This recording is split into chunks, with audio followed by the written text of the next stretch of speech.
Hey, what's up guys, Mikas here for the EDM Sessions, episode 83, and we keep this series of 10 episodes where we're gonna master some EDM.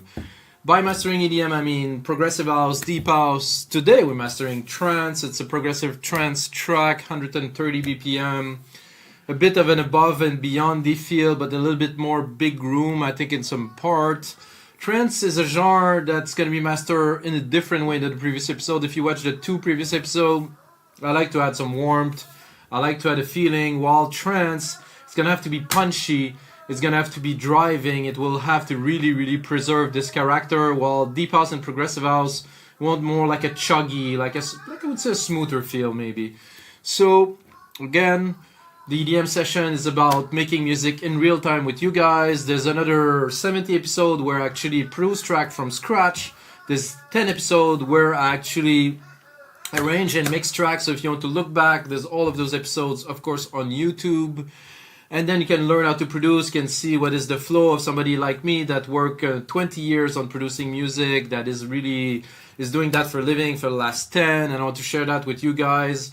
And for me, the people that view, it could be 1, could be 2, could be 100, could be 10,000. It doesn't matter, as long as I share some knowledge with people. I'm very happy with that. So hope you guys enjoy. Let's get onto this mastering this track. The track is called This Is It. It's one of mine. I composed it in one of the previous 10 episodes, like I said, where I arrange and mix track. And of course I spent a lot of time on it afterward to make it like a release, and it would actually be released on our label Progressive Grooves Records. So this is it, 130 BPM. I'm going to play it flat, and I will not alter the output of this show, so you can hear it from now until the end. It will be mastered. Oh, I'm going to switch to headphones here. So I'm going to skip to the intro, but you can hear the style. There's a lot of little hints, a lot of micro arrangement, you know, lots of thing to make it interesting all the way. Lots of percussions. Here the bass come in.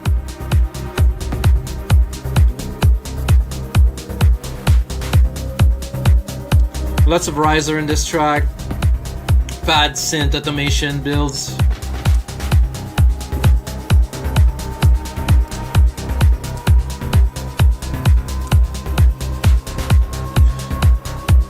I just feel like listening to the whole thing, but we will at the end.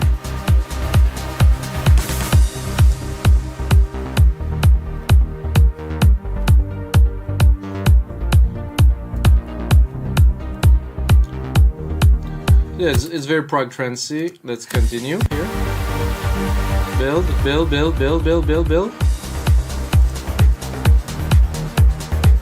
Main part, lots of synths. Build again. There's always builds and builds and builds and drop and builds and builds and build higher and bigger all the way through the track. And then we have a big synth coming in here.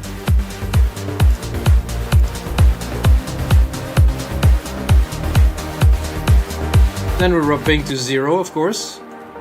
Complete drop.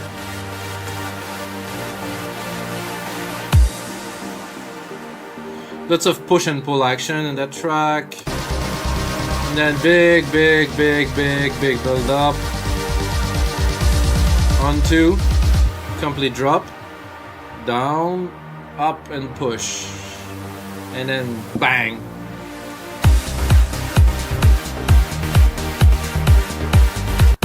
So guys, that is the track we're gonna master today. 130 BPM. I always run 96K. All the masters are in 32 bits to have maximum resolution. Of course, I leave a lot of headroom to be able to mix. That means no limiter on the output of the main mix ever. Please guys, don't do that. I'm gonna say that on every episode. I'm gonna say that for the next probably the rest of my life. But some people will understand, and the quality will be better for everyone, which is extraordinary. So I always start by summing. So summing mean taking this little EQ here and make sure that it doesn't clip. So I run pretty much the whole track now. I'm gonna do auto gain here. So I can gain 1.8 dB of range through the track, hopefully.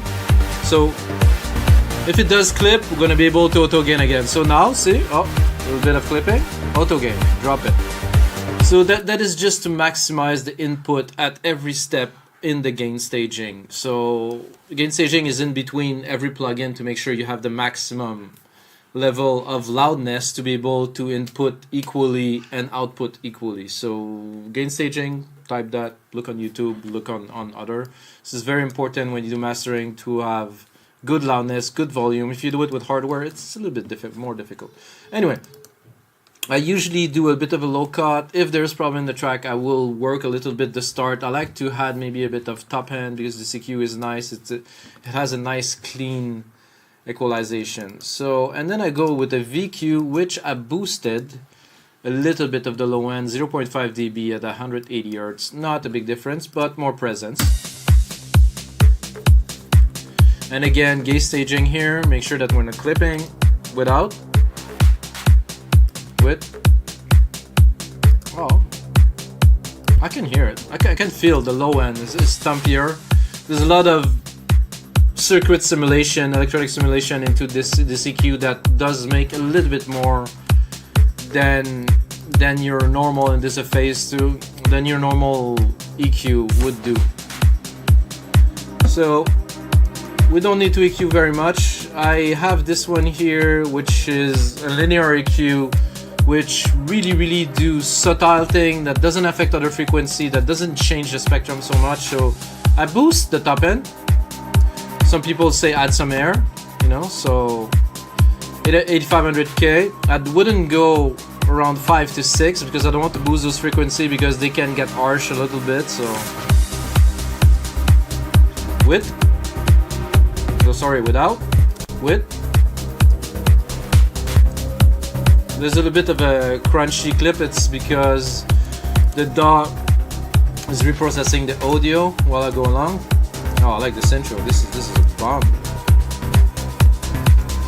Okay, first processing that we really start altering the sound is a maximizer, Ultramaximizer here. I'm gonna gain 2 dB of range here. I'm gonna put that here so it will stop going back to the start. So 2 dB of range, 2 dB extra, but it doesn't really do so much because I still have some headroom. So what I want to do first is to tame those peaks. So there's a little bit of peaks here and there. I want them to be flat. So when I hit another plugin, they won't really get the plugin to work too hard.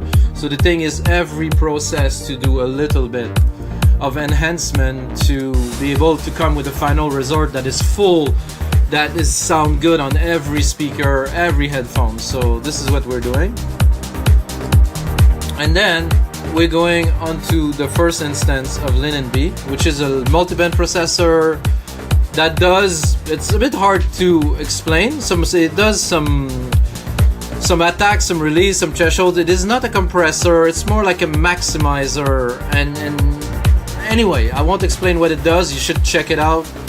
I did this setting to have everything goes really quickly to recover, so let's put it on.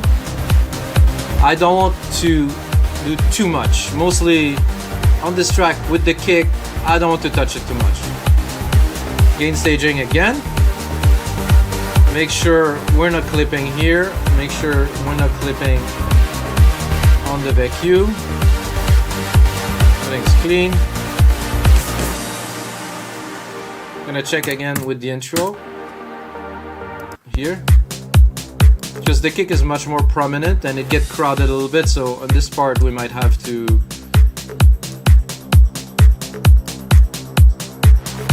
I like it when as we go into the processes, everything becomes so much more defined and clean.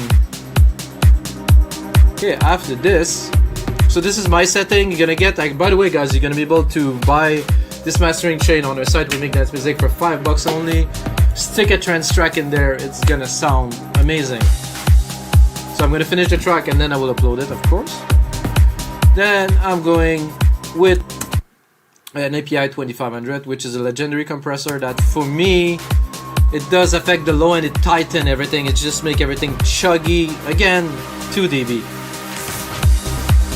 So without. So the bass is so much more focused, it's so much more in your ears, it just has this lovely thickness, you know, that you want into a dance track at least. Then I get a SSLG channel here, which I would use, but for this case, for trance, I will not use. Why? Because we don't want like a crazy warm open track. We want like a contained crisp track. So this I pass. I'm gonna pass on a few today. So this one, no. This I will definitely do that. So this is a center. So this is a stereo image processing. So that means that we gonna accentuate the side effects. So in headphones will sound a lot fuller. Same thing on the speaker. It's like it's filling the speaker to have that width to make your sound just bigger. And it make the sound seem to be louder while it isn't in dynamic range or in decibel, it is in presence. So those are all tricks that I learned in the past 15 years into mastering, like reading books, checking out stuff. All those plugins, by the way, came with a super good extensive manual that describe exactly what they do. So if you read the manuals, all those plugins, you're gonna know how to really master, and then you have to trial and error to get to what you want. But there you go. Is there a difference? More with the synth part here. Without, it's more, yeah. And then with, boom, it's just boom, it just comes. That's the stuff.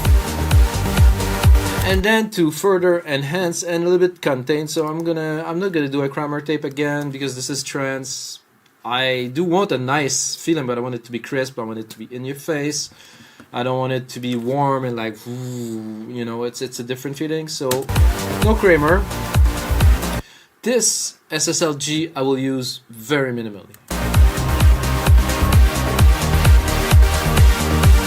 As little as I can, because it is great because it glue everything together and it does give again a bit more presence to the kick. But if I put it too much, it will just remove some of the I would call it pumpiness, guys, like just the pump, like the attack. So a good way to test that is we go into the intro with, without. More present, like more direct again, a little bit of compression. Maybe we're doing 2 dB, you know, nothing much there, but still incremental. Then after we did all this processing, I'm going to a second instance of LIN MB, which I will just touch a little bit, but this one is an opto. An opto is very contained, the bandwidth is super narrow. We're just gonna sandwich the track, you know, like a nice big sandwich that we can bite on. Because if you know, if you make yourself a sandwich and it's all open, it's falling apart, it's not interesting. But if the sandwich is nice and thick, this is the stuff. So here we go. I'm gonna check out our gain again. I think we can give it a bit more. And you can tell it's not doing a whole lot to the track, but okay, listen. Without. To me, it just brought it up into the ears. It's just like, I don't think we clipped here. I think it was more a matter of okay. Oh yeah, we're definitely getting there, guys.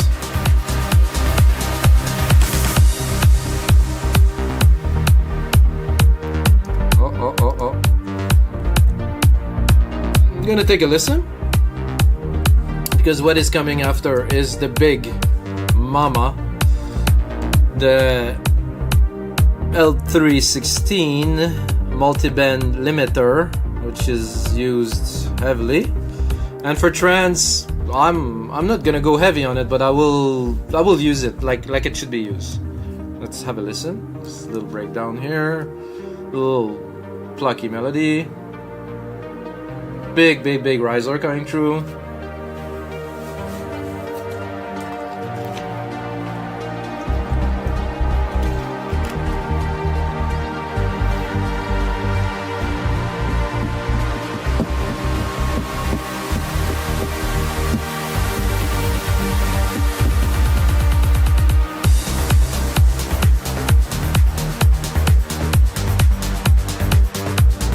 Gain staging is clean. You can see the loudness here. We're at -14.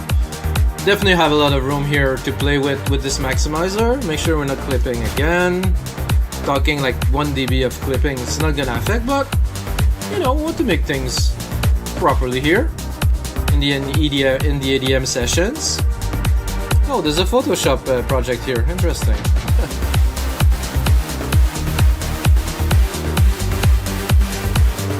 Oh yeah, I like that. Yeah.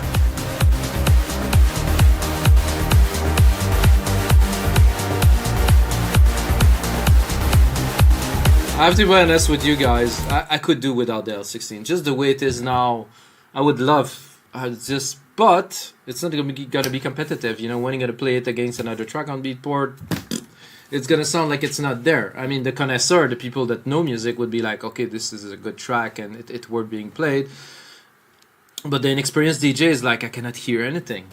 You just crank up the volume, bro. But I will crank up the volume for them, as this is the loudness war and it's still been going on for many years. So I will explain what I am doing. So first of all, the first process of this is you put both the threshold and the out ceiling to like a same value, 0.2, and then you go on and drop it. Well, first I should turn it on, better, and then you drop it, and then you can go like this. Ah, that hurt. But no, you don't want to go like this. You want to go and just hit it just enough. You can see the attenuation here, about 3.9. Okay, we're in good territories. Let's look at what's gonna happen when we're gonna lift this here. Boom.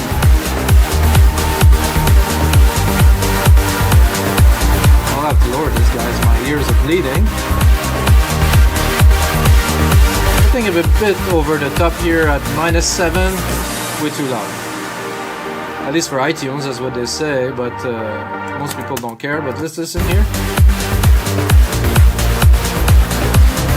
You know, usually I go -10, -12, we're at -9. We're making a trance track, we want to put it in people's face, it has to be impressed, so I'll leave it like that for you guys. I would say don't go this far.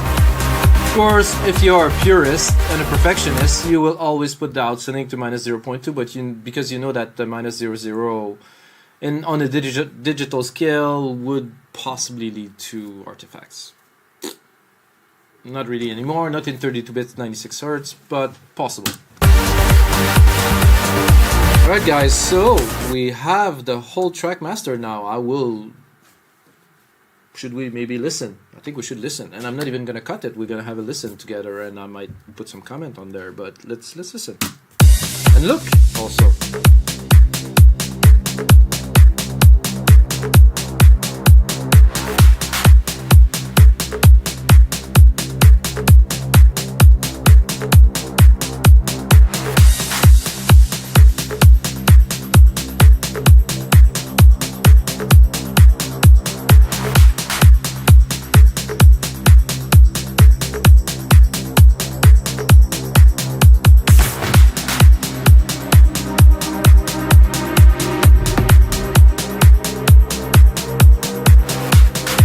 Is very nice.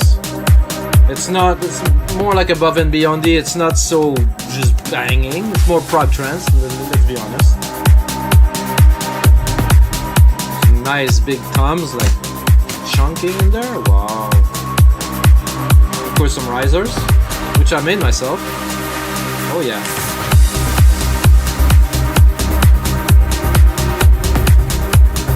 There I put intentionally some noise that is offbeat, you can probably hear it.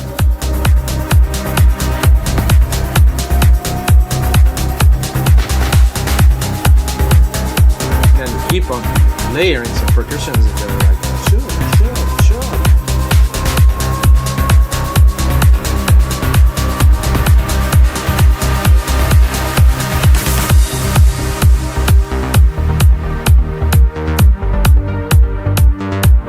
Important thing when you compose trance like that, push and pull. Give it some action, give it some juice. Your public, your audience would just love it, you know? You don't do like a 2-minute long I mean, you can do that, but it's better to get people to embrace the music and to love it. So nice quiet moment. See, we still have some dynamic range. I'm going down. You know, it's smooth.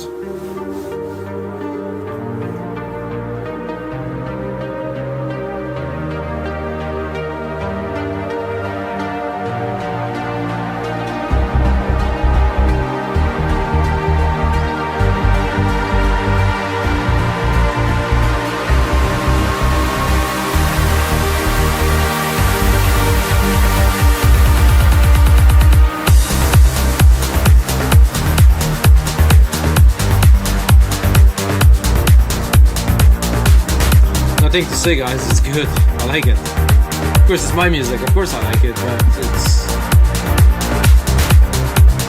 I know that to get to that took me 20 years. So I mean, you know, if you buy the template, which is online by the way, it's called "This Is It."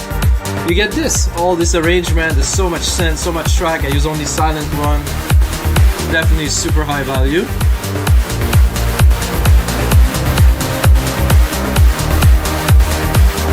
Like it gets in the low end here, basses they're thumping, the kick is just smashing, no clipping anywhere. Now we're going high, like, yeah.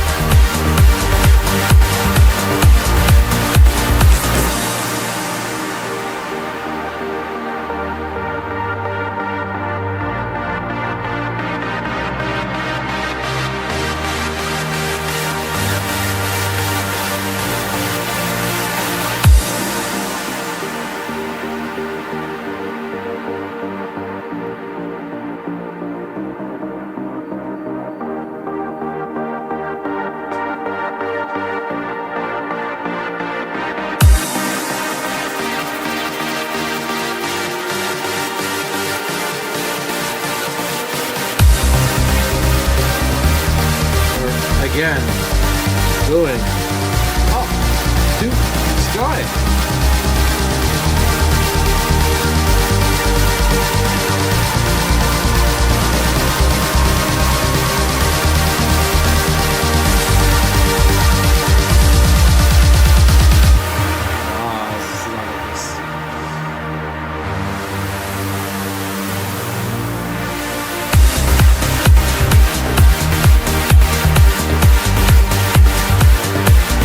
Very above and beyond the guys, but you know, those are some of the guys I like the most. Oh, we have some clipping. Not much though. It was very little, but it's gone. I think there was some peaks here. Here, this I'm okay with. Alright guys, so this is everything for episode 83 of the EDM sessions. I hope you guys enjoyed, and if you're still watching, just earn yourself half price on our site wemakedancemusic.com. Just put my name in, Mikas, M-I-K-A-S, and then you get half price off your first order. I think it is a pretty good deal. And of course, as always guys, may the sounds be with you.